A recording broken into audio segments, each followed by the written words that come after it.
할수록 새로운 발견이 있는 기타큐슈시. 다채로운 표정을 가진 마을을 걸으면서 그 속에 새겨져 있는 역사와 이야기에 대해 더 알고 싶어졌습니다.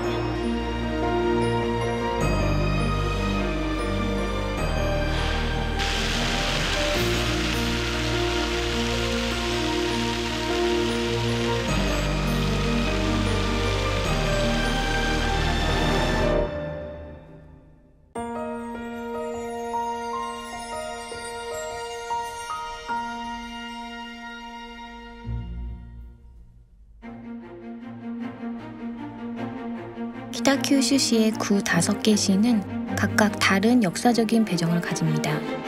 근대에 들어 석탄과 철에 의해 서로 강한 연관성을 가지게 되어 각각의 환경과 잠재력을 활용해서 발전해 왔습니다. 각 지역에 현존하는 근현대 건축구는 역사에 살아있는 증인으로 지역의 역사와 문화를 조용하게 이야기해주는 귀중한 자산입니다.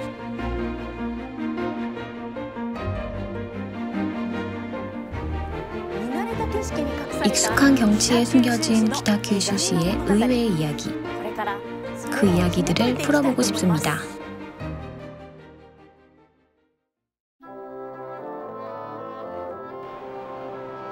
오래전부터 기타큐슈시의 지정학적 거점이었던 모지, 혼슈와 규슈, 수도와 다자이후를 연결하는 거점으로 해운을 중심으로 한 교통의 요충지이기도 합니다.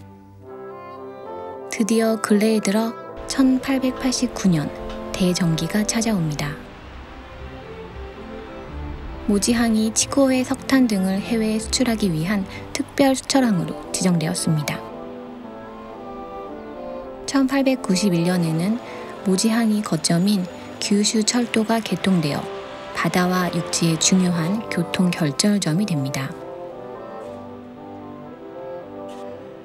그 후 모지항은 외국 항로의 거점 및 국제 무역항으로서 발전, 국내외의 사람과 물건과 문화가 모지항에 집결했습니다. 당시 해상과 육상의 교통 접근성이 좋은 모지항에는 대형 상사나 해운회사, 은행, 신문사 등이 연이어져 만들어져 마을은 활기 넘치게 되었습니다. 지금도 레트로한 건물이 수많이 세워져 있어 그 주변을 걸으면 그때의 모습이 떠오르는 것 같습니다.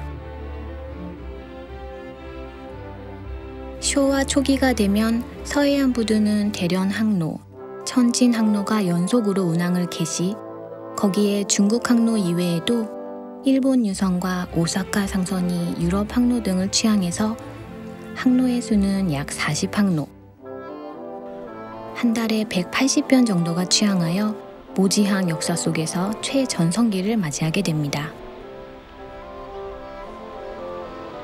또한 수출입 품목이 다양화해서 상업 항구적인 색채가 강해졌습니다. 그러나 석탄에서 석유로의 에너지 전환과 칸몬 터널 개통으로 모지항은 급격히 쇠퇴하게 됩니다. 도시 기능의 의전이 진행되어서 결과로서는 당시의 고품질 건축물은 그대로 남겨지게 되었습니다. 이 근대 건축 유산군을 중심으로 하나의 역사 이야기를 체험할 수 있는 모지코 레트로가 그랜드 오픈한 것은 1995년이었습니다. 기타큐슈시 르네상스 구상의 최초 실시 계획 중 하나로 시장의 리더십에 의해 행정과 시민이 일체가 되어 해세이의 관광지를 탄생시켰습니다.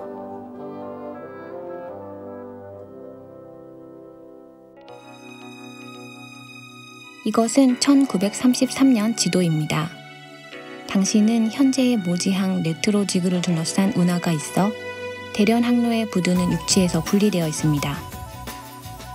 그리고 모지항은 옛날부터 초승달 모양의 아치형이었다는 것을 알 수 있습니다. 다음은 모지항과 석탄으로 강한 관련성이 있는 와카마츠를 가보겠습니다.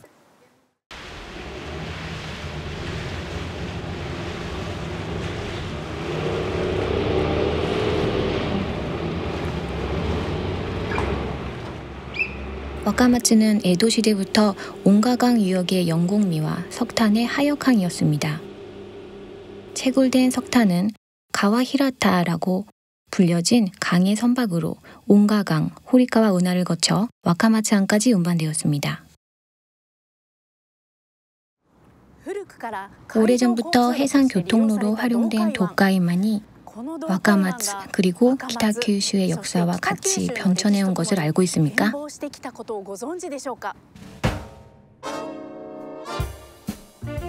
메이지 중기, 아소, 카이지마, 야스카와, 마츠모토 등 지역의 석탄 광산주와 함께 미쓰이, 미쓰비시, 스미토모, 후르카와 등의 거대 재벌의 진출도 있어 치쿠오 탄전의 개발이 급속도로 진행되어 석탄 산출량 또한 급증, 드디어 일본 에너지의 절반 가까이를 책임질 정도로 성장합니다.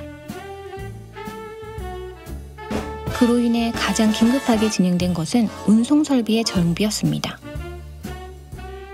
당시의 와카마츠항은 간조시는 항구 대부분의 표면이 드러나 안반이 노출되는 수심 2m 정도의 얕은 항구였습니다.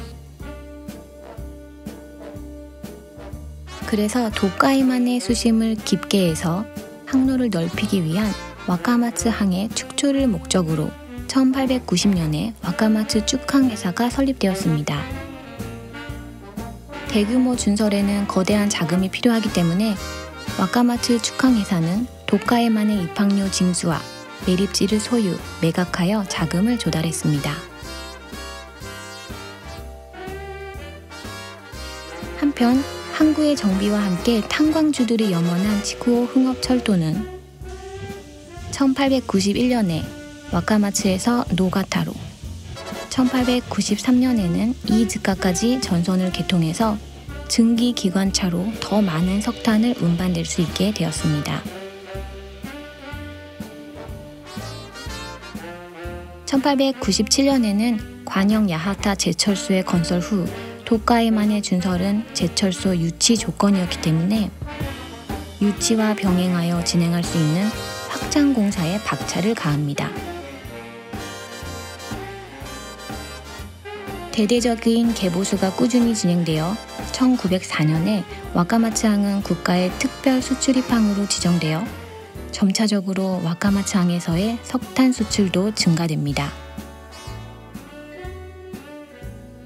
거기에 관영 야하타 제철소 건설 후 도카이만은 산업 항구로서의 역할을 담당하게 되어 도카이만의 대규모 준설과 매립을 반복하게 됩니다. 이렇게 도카이만은 다수의 대형선이 입항할 수 있는 대량 운송로로 변천했습니다.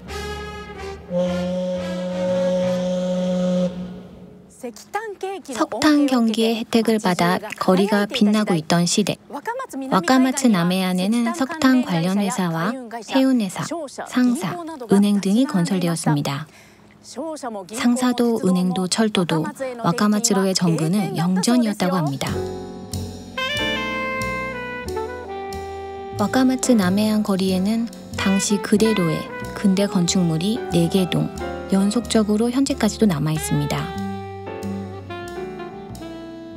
석탄이 검은 다이아몬드로 불려져 석탄 경기에 비등한 당시의 와카마츠 경제의 위세를 알 수 있는 의양풍의 건축물의 건물군입니다.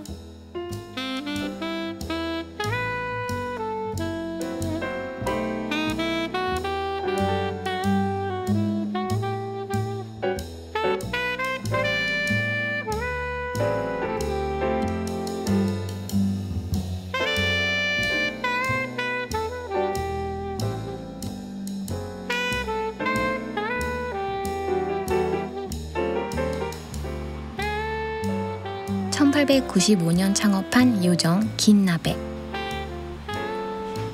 석탄으로 도시가 번성하여 화려한 도시 문화가 개화한 당시 많은 경제인과 문화인이 모인 장소로서 알려져 있습니다.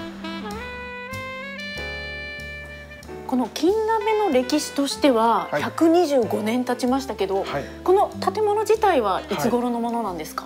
建物がですね、創業当時の建物は大火で全焼して再建されたのがこの建物です。100年以上は優に経っております。創建当時、明治末から大正時代にかけてですね、和と洋がこうミックスした建物というのが流行だったんですよ。この建物はアールデコという様式を随所に取り込んでおるということで、ですからガラスとかですね、そういったのよく見ればなんか奇妙なですね、洋風のデザインになってるなと思ってですね。こう丸みのある、創業当時はかなりハイカラで贅を尽くした憧れの建物という、一番斬新なですね。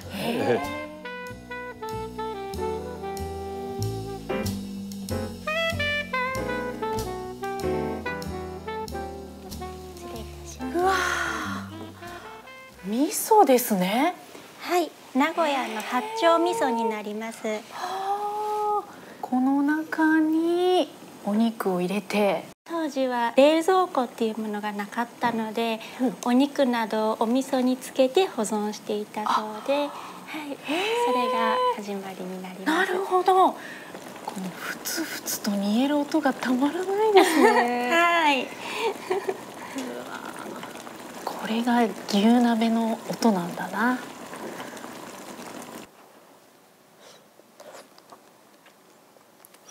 柔らかい。幸せすぎます。ありがとうございます。九州初の牛鍋。時代が変わってもこうやって味わえて、でまたこの若松の歴史を思い浮かべながらいただくと、こうより一層味わい深いですね。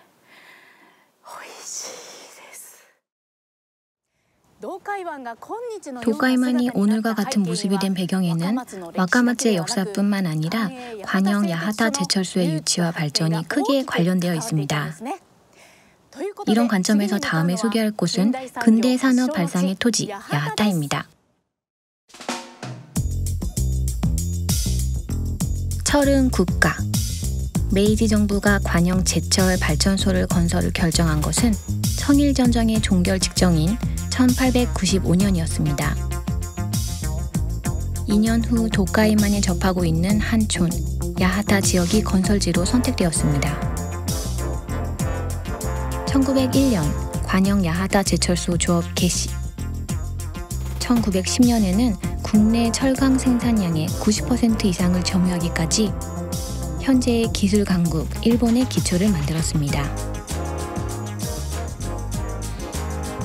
그해 런던에서 개최된 1년 박람회에 관영 야하타 제철소는 철강제 등의 제품을 출점하여 일본의 공업력이 세계를 놀라게 했습니다. 야스카와 케이치로 도카이만을 준설함으로써 관영 제철소의 야하타 지역 유치에 전력을 다한 공로자입니다. 하가 타네요시 촌장과 함께 제철소가 야하타에 생기게 되면 지역에 가져올 이익은 가치를 평가할 수 없다 라며 열심히 유치 활동을 전개했습니다. 관영 야하타 제철소의 탄생은 기타큐슈의 근대 도시의 변천과 건축물의 형성에도 큰 영향을 끼치는 계기가 되었습니다. 석탄과 철에 의한 근대 산업 도시가 이 땅의 개화. 최종적으로는 모지에서 구로사키까지의 관문 해협 연안 및 도카이만 연안의 대부분이 공장으로 이어져 있어 전쟁 전후로 기타큐슈는 일본의 4대 공업지대의 하나로까지 발전할 수 있었습니다.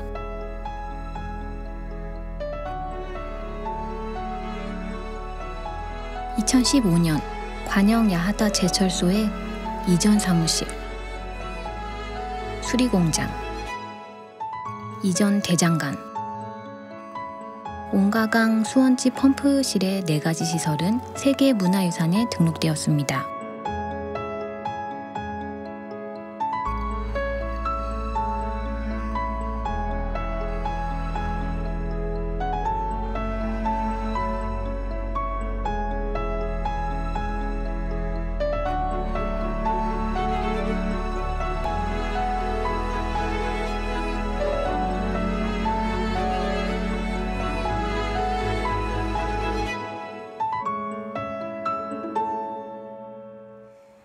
지금도 시민이 활용할 수 있는 오오타니 회관이지만 제철소에서 일하는 직공 여러분들 모두의 여가, 교류시설로서 건설되었습니다. 관영 야하타 제철소는 노동운동의 프론티어 땅이기도 합니다. 1920년에 노동투쟁을 통해 12시간 2교대제를 8시간 3교대제로, 이 결과로 여가 시간을 즐길 수 있도록 오오타니 회관과 오오타니 구장 등을 건설했습니다. 기교사의 축제도 직공의 가족에게 관영 야하타 제철소를 이해시키기 위해 실시했습니다. 그 후 마을 전체가 축제로 성대하게 되었습니다. 이를 통해 제철소 지역으로 발달한 야하타의 역사를 엿볼 수 있습니다.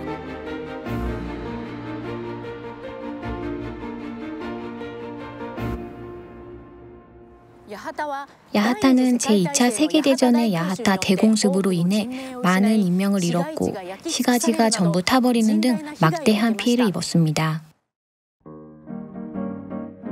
전후 명확한 컨셉과 도시 경관을 기준으로 한 부흥 계획을 입안해서 정비가 진행되었습니다. 이전한 야하타역과 사라쿠라산을 이은 경관의 축에 건설한 일본 최초의 도시형 공민관과 구 야하타 시민회관. 구 야하타 시민회관은 일본 근현대의 건축가를 대표하는 무라노 토오고가 설계했습니다. 야하타에서 유아기를 보내고 전시 중에는 야하타 제철소에서 근무했습니다. 그는 종전까지 기타큐슈에서 많이 사용된 의양품 건축 양식을 불식하고 새로운 인터내셔널 스타일의 독자적인 현대 건축 양식을 제안했습니다. 관영 야하타 제철소 창업의 땅 히가시다 지구에서는 제철소의 유휴지를 활용한 재개발이 진행되어 문화시설과 상업시설, IT 산업을 집적해 거기에 기타큐슈시의 슬로건 환경수도를 기반으로 다양한 시도를 하고 있습니다.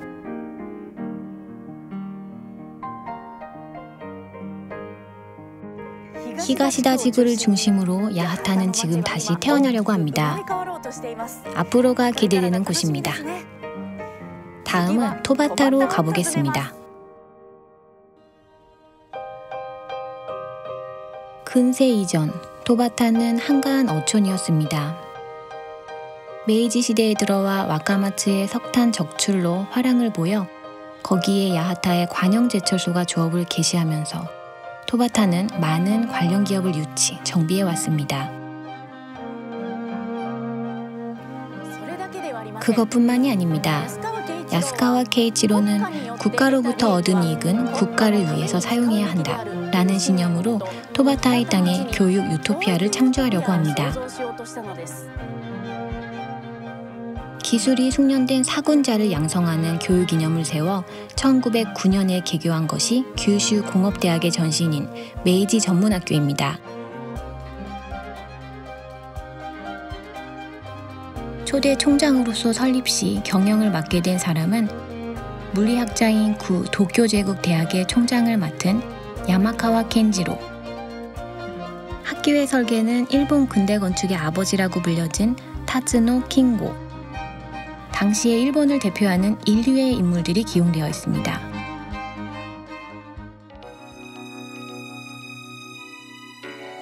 큐슈 공업대학 토바타 캠퍼스에서 메이지 학원, 요미야 공원까지 녹음이 우거진 지역은 메이센의 숲이라고 부릅니다. 이 메이센의 숲에는 기타큐슈의 전쟁 전후를 대표하는 근현대 건축이 현존하고 자연과 문화가 융합하는 훌륭한 지역 자원이 되었습니다.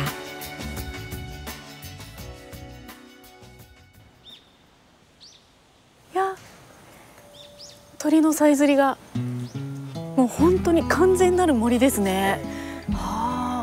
このメイセンの森はもともとどういった環境にあったんですか。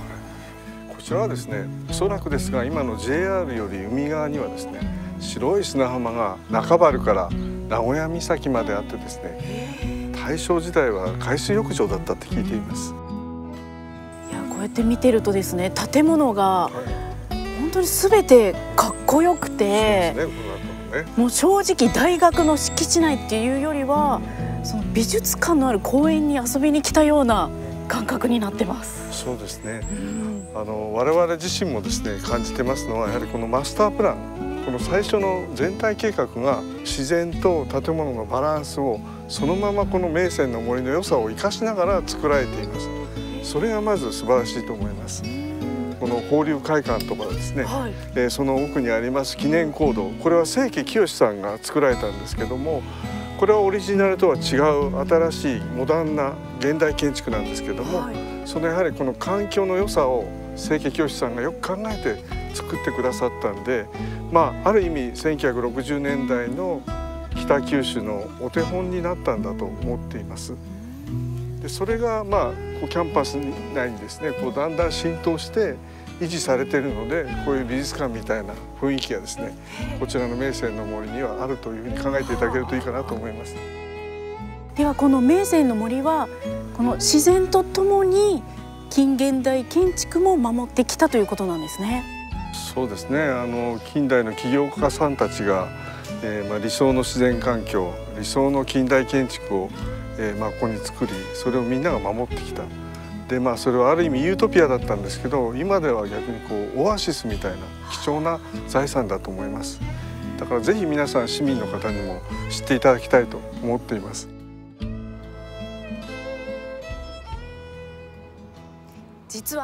사실 토바타에는 또 하나의 유토피아가 있었습니다. 니스의 전신인 공동어업이 시모노세키에서 토바타에 어업 기지를 이전한 것은 1929년이었습니다. 드디어 토바타는 일대 트롤 어항으로 성장했습니다. 지금도 남아있는 구 공동어업 건물에서 당시의 도카에만 연안의 어항기지의 풍경을 엿볼 수 있습니다. 이 구 공동어업 건물의 옥상에는 어업무선의 안테나가 서 있습니다. 세계의 7대 바다에서 고기를 잡는 트롤 어선과 이 안테나로 교신했다고 합니다. 토바타에는 이런 역사도 있었군요. 교육과 어업의 유토피아가 만들어진 토바타에서 다음에 향하는 곳은 구로사키입니다.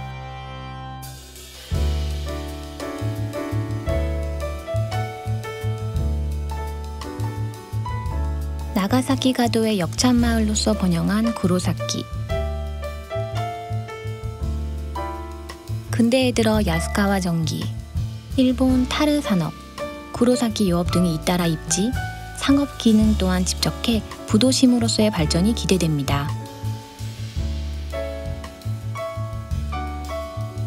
전후 구로사키의 우수한 현대 건축을 대표하는 것이 야스카와 전기의 이전 본사 사무실입니다.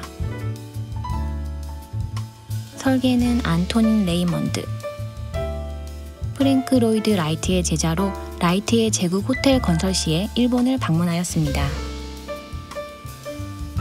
기타큐슈에 있어 현대 건축의 제1탄으로 현재 남아있는 강당은 역사관이 되었습니다.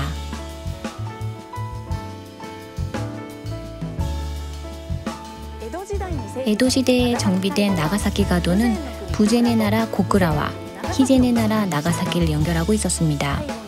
마지막으로 방문하는 곳은 나가사키 가도의 기점, 도키와바시가 있는 고쿠라입니다. 에도 시대, 아름다운 물의 도시였던 성화마을 고쿠라. 도키와바시를 중심으로 5개 가도의 기점, 규슈의 관문으로서 번영했습니다. 교통의 요충지에 위치하는 고쿠라의 지정학적 잠재력이 메이지 유신 이후의 고쿠라의 운명을 크게 변하게 했습니다. 군사도시 고쿠라의 시작은 1871년에 생긴 서해도 군대였습니다.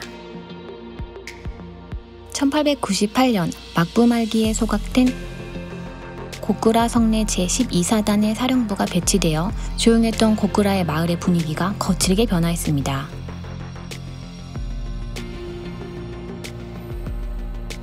그 후 관동 대지진으로 피해를 입은 도쿄 포병 공창의 집약 이동지로서 고쿠라 성터지부터 무관 저택군 일대가 선택되었습니다. 여기에 나중에 고쿠라 조병창이 만들어져서 고쿠라는 성화도시에서 군사도시로 변모했습니다. 전후 광대한 군용지가 공공용지로 개방되었습니다. 지금 제가 걷고 있는 이 주변입니다. 도심의 1등지를 어떻게 활용할 것인가? 그것이 고쿠라의 도시 변천의 방향성을 결정하는 큰 열쇠가 되었습니다. 현재 고쿠라성의 천수각은 시민의 강한 열망으로 1959년에 재건된 것입니다. 고쿠라의 역사 문화의 상징으로도 일컬어지는 존재로 이것이 계기가 되어 무라사키 강의 워터프론트의 공공시설과 가츠야마 공원이 차례로 정비되었습니다.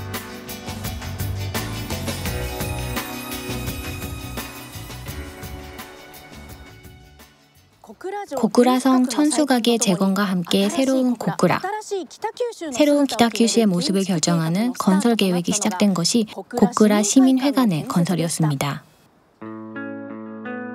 고쿠라 시민회관은 이전의 군용지를 시민에게 개방하는 형태로 1959년에 개관했습니다.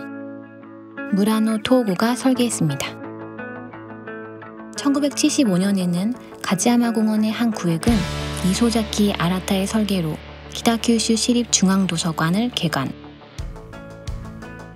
무라사키강 고쿠라성을 향한 L자의 2개의 경관축으로 주변의 랜드마크와 경관을 포함하는 형태로 교묘하게 계획된 디자인입니다. 이소자키 아라타는 기타큐슈 시립미술관, 서일본 종합전시장, 기타큐슈 국제회의장도 설계했습니다. 이렇게 원래 무라사키 강을 중심으로 풍부한 수양지대였던 성화마을의 친수 공간이 재생되어 도시의 편의시설이 크게 향상됩니다. 1988년 책정된 기타큐슈시 르네상스 구상 속에 무라사키 강 마이타운, 마이리버 정비 사업으로 이어졌습니다. 이 정비 사업으로 무라사키 강의 치수 대책과 함께 강의 얼굴을 향하게 한 아름답고 매력적인 거리 풍경이 만들어졌습니다.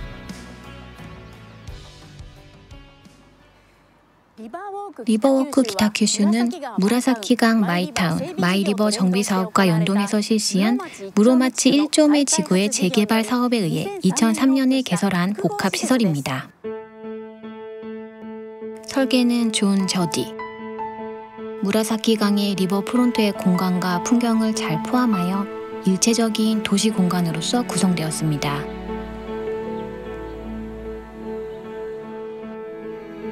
고쿠라의 마을은 시대와 함께 표정을 변화시켜왔습니다. 물 주변의 성화 도시에서 군사 도시로, 전후는 고도 성장을 견인한 산업 도시로, 그리고 기타큐슈시 르네상스 구상으로 본래 가지고 있던 풍부한 수변 환경을 활용하고 소중히 여기는 도시로 재생했던 것입니다. 앞으로는 지속 가능한 매력을 가진 도시를 목표로 하고 있습니다.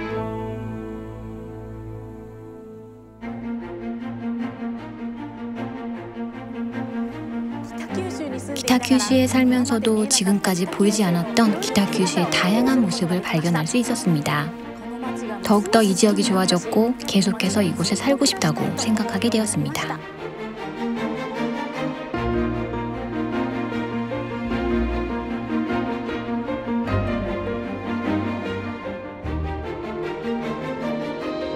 기타큐슈시에는 풍부한 역사와 자연뿐만 아니라 근대 산업 발상의 땅이라는 이 지역 특유의 풍부한 지역 자원이 있습니다. 각각의 구에 남아있는 근현대 건축도 그 중에 하나입니다. 그 속에 숨어있는 이야기를 풀어내서 기타큐슈라는 지역을 또 다른 각도에서 보고 새로운 매력을 발견할 수 있을 거라고 확신합니다.